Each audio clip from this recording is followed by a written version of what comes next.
Let's take a look at problem 3.3a. We're asked to calculate the rate of return on an investment, or in this case, a loan. So we got to figure out the interest rate. You loan a friend $400 today, and they promise to pay you back $500 a year from today. If they pay you back as agreed, what's the rate of return? Okay, so we got to figure out what's the interest on this. We loan them $400, they're going to give us back $500. There's $100 of extra that they're paying back. That's the interest. So they're paying back $100 of extra interest on what was a $400 loan. So the math, if it's exactly 1 year, is very easy. You just go 100 divided by 400, it's 25%. It's 0.25, which is 25%. So if everything goes according to plan, they pay us back in a year, it's 25% interest. You don't need a fancy financial calculator. You don't need Excel. You don't need formulas, right? You can sort of piece that one together, I think, by yourself. You should be able to do that. And if not, you can now. Part 2, though, part B is going to call on a little bit more work for us. It says, assume you lend them $400 today and they pay you back $500 in 4 years. What's the rate of return? And again, assuming compounding annual growth here. So what is the rate of return? And it's not simple interest. We don't just divide this by 4 and get the answer. We're assuming compounding growth because that's a good assumption to make. So we're going to use a formula. Now, the key formula is available at the start of this chapter in our workbook, tonybell.com. The formulas are here, and you can use either of these. This is lump sum, right? We're giving them a chunk of money. They're paying us back a chunk of money. There's no interim payments in between. That would be annuity stuff, and we'll worry about annuities in a future question. Either one of these formulas is fine. I just picked the first one, but either one will get us there. Okay, so our FV, our future values, how much they're going to pay us back. They're paying us back $500. The PV is how much we got to give up today, which is $400, times 1 plus I is what we're solving for, to the power of n, the number of years, and it's 4 years from today. Okay, so now we got to solve. So we're trying to isolate this I variable, right? And this is an algebra puzzle at this stage of the game. Hopefully you can solve it, but if not, we'll solve it together. We'll divide both sides by 400 to get rid of the 400. So 500 divided by 400, it's 1.25, but I'll show you in the calculator, 1.25. So I divided both sides by 400, and I get 1.25 equals 1 plus I to the power of 4.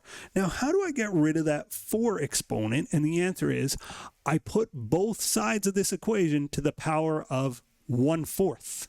So if I raise this to the power of 1/4, 1.25 to the power of 1/4, that equals 1 plus I, and then that exponent goes away. So the to the power of 4 goes away. So now I just have to do 1.25 to the power of 1/4. So I go 1.25 in my calculator, x to the y, 1/4, put it in as a decimal here, 0.25, 1.05737.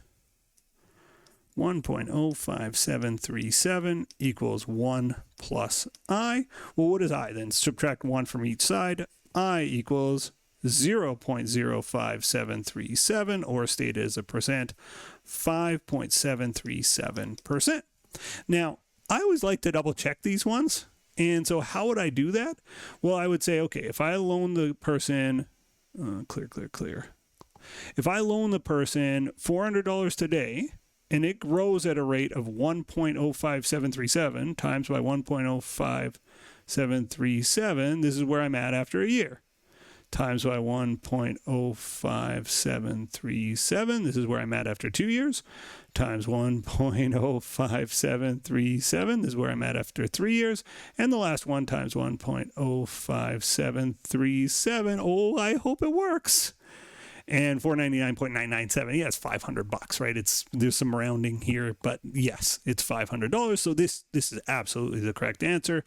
Our rate of return, if we lend them $400 today, they pay back $500 in 4 years, our annual rate of return is 5.737%. And you'll notice if I went 25 divided by 4, 6.25, they're totally different numbers, right? Because simple interest doesn't do the job here. Okay, so that's it, solving by hand. I probably overcomplicated it with the explanation at the end.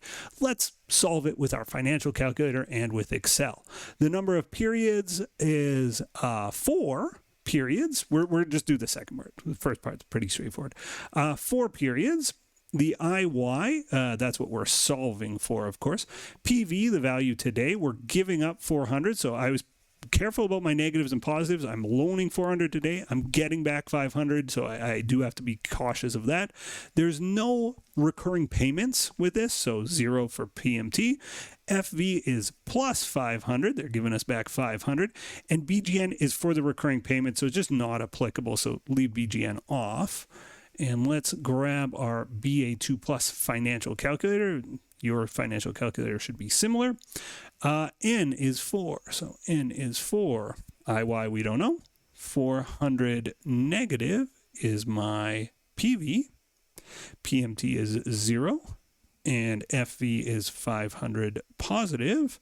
And I go compute IY, and I get 5.737, which... look at that, 5.737, exactly what we got in the first part. Onto Excel inputs, same inputs. Number of periods is 4.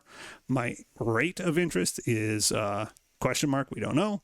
PV goes in as negative 400, PMT 0, FV plus 500, and the type here, you know, if it's not applicable, just it doesn't matter. I'll put it in as 0, but if you put it in as 1, you get the right answer also. That's for, again, annuities due. And I just had my Excel up from a different question, but let's solve it. So equals, we're solving for rate. So you go equals rate, whatever you're solving for, equals that.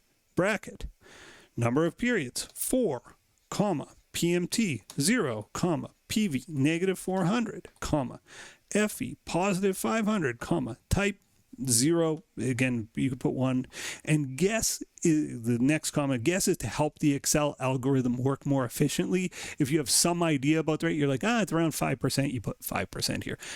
I'll let Excel's algorithm do the work. I'll just close it there. I'm not going to make a guess, and I hit enter, and I get 5.73713%, 5.737%, and 5.73713%. Yes, it's the same all three ways.